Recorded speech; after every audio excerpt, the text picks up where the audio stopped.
Isang mapagpalang araw po sa ating lahat. Magandang araw at gabi po dyan sa mga silent viewers at solid supporters ng EDC. Mega love shoutout po at kamusta po kayo?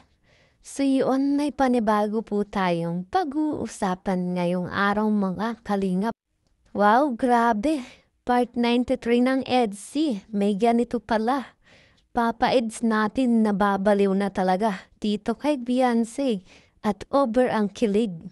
Pero bago po yan, kung bago ka pa lang po sa aking munting YouTube channel, palike, share, and subscribe na rin po at pakipindot po ng notification bell para lagi po kayong updated sa aking i-upload na video.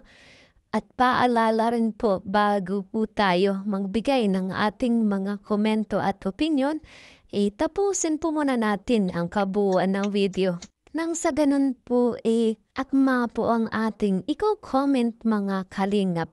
At ang tangi ko rin nga pong hiling sa inyo, suportahan po natin ang mag-ama na matubang sapagkat napakaganda nga po yung ipinapakita nila sa atin, mga pagbibigay saya at tulong sa ating mga kababayan. Suportahan po natin at marathon mga kalingap. Nang sa ganun nga po marami pa po silang matulungan. Lalong-lalo na nga po dyan yung mga kapos sa pangangailangan malingap po nila. At suportahan din po natin ang kanilang may bahay na si Ate Edna Vlogs at Jackie Tapia. Huwag po sana tayong magsasawang sumuporta mga kalingap. So yun mga kalingap, balik po tayo sa ating pag-uusapan at tatalakayin ngayong araw.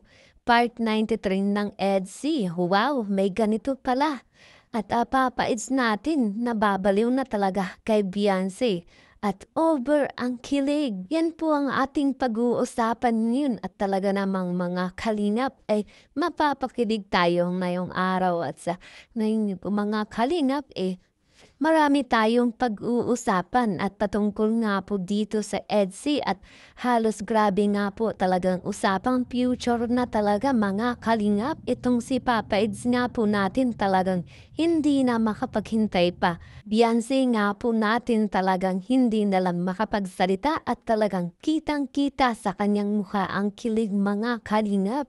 At syempre, sino ba naman talaga ang hindi kikiligin sa mga usapang ganito? Usapang future na talaga mga kalingap. Pero sa ganun pa man naging seryoso ang kanilang usapan at yun nga po'y patungkol sa kanilang negosyong gustong makamit mga kalingap. Kumbaga itong si Beyonce natin talagang nagmamature na talaga ang kanyang pag-iisip at kumbaga mga kalingap, iniisip niya na yung kanyang kinabukasan. At syempre din mga kalingap, hindi niya sinasayang yung mga pagkakataong nandyan pa para sa kanya. So yun nga po mga kalingap, balik po tayo sa ating pag-uusapan. At grabe nga po yung mga kaganapan sa part 93 ng EDC.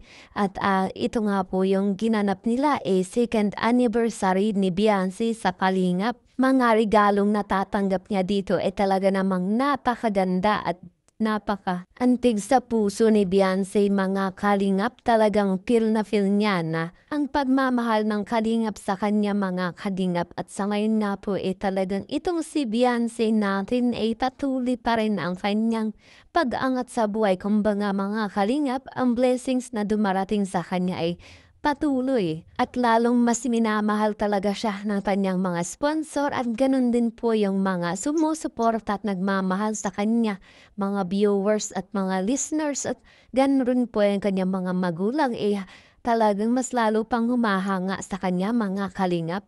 Usapang Papa Eds naman tayo, grabe talaga itong si Papa Eds natin mukhang nababaliw na dito kay Beyonce mga kalingap. At masasabi nga talaga natin yung ginagawa ni Papa Eds ngayon talagang masasabi natin para kay Beyonce na. At lagi ko nga pong sinasabi na itong si Papa Eds natin talagang alam niya na ang kilite ni Beyonce. Kumbaga mga kalingap talagang nagkakaintindihan na sila sa isa't isa. At alam niyang kontrolin ang lahat kay Beyonce mga kalingap at itong si Beyonce nga po natin talagang makikita nating hindi niya kaya mawala si Papa Ed sa kanya.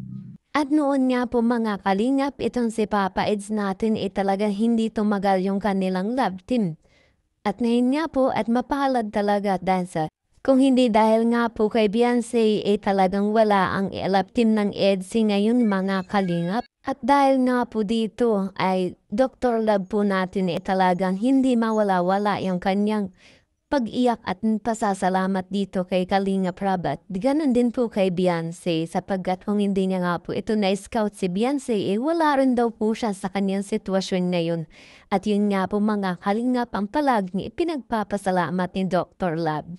So, grabe, since nandito si Doc. Doc, anong gusto mong masabihin kasi yung alaga mo 2 years na sa Kalingap. Ay, Wala ka nung nakaraan na. ako'y nagpasalamat ng marami sa Kalingap, sa iyo, Boss Rab, sa pagtanggap mo kay Beyonce. Naalala ko, Doc, talagang naalala ko yung mga oras na pinipilit mo ako. Di ba? Totoo yan. Grabe, galing mo talaga, Doc. Tapos, punta natin siya kasi. Pasalamat ako kasi kung di dahil sa iyo, Kung hindi na-scout si Beyonce, hindi siya makikilala na Ed. hindi talaga, Boss. Kung si Ed yung naka-scout sa kanya, walang Edsy. Wala talaga. Kasi muntik na niyang ma-scout si Beyonce. Kaya nga po, talagang tinadhana. Tinadhana. Tinadhana po talaga para sa akin si Beyonce. Dahil kung si Ido naka-scout sa kanya, hindi sila magiging love team, Boss eh. Kaya salamat ng marami sa buong Kalingap. Salamat. Di ba dati? Tama na, Dok. Baka tagiin ka. Di ba dati? May kalap team si S, pero si Beyonce yung pinakatumagal. Yun, totoo yan, Boss. Dami nating pinagsamahan, dami nating napuntahan, Palawan, Hong Kong. Grabe, Cebu. Grabe, nakakaano lang talaga tuwing iniisip. Di ba, Dok? Salamat. Salamat talaga, Boss. Dahil Salamat. na narating ng EDSI. Salamat sa buong Kalingap. Ako sa supporters ng EDSI kasi napakaano nila. Kay Kasi Kuya Bal, toxic. salamat. Kung may ano man, basher, pero hindi ganun kaano. Hindi. Kumbaga, Totoo sila, Boss. Totoo iba sila. kasi yung ano eh, madalaman mo kasi yung toxic kapag hindi na nila mahal ang Kalingap. Totoo yan, Boss. Ang EDSI, mahal pa rin nila ang Kalingap. Totoo yan, Boss. Totoo po talaga yan. Anong nagsasabi mo ba sila na ganun dapat? Na ganun ang gawin? Dapat mahalin nila ang Kalingap.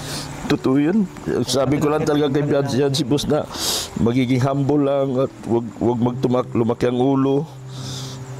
Para mapagtagumpayan natin ang lahat ng ito. Nakakarinig kay Beyonce ng reklamo. Wala po. Talagang Nakakarinig kay Beyonce ng ano, kahit ang daming nagsasabi ng ano sa kanya, kung ano-ano.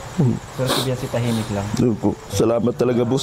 At isa po talaga yan sa katotohanan mga kalingap dito nga po sa buhay ni Beyonce. At wala na talagang makakasira pa dito sa love team ng EDSI kahit kaano pa man ang mga pagsubok na hinaharap nila talagang nalalagpasan nila mga kalingap.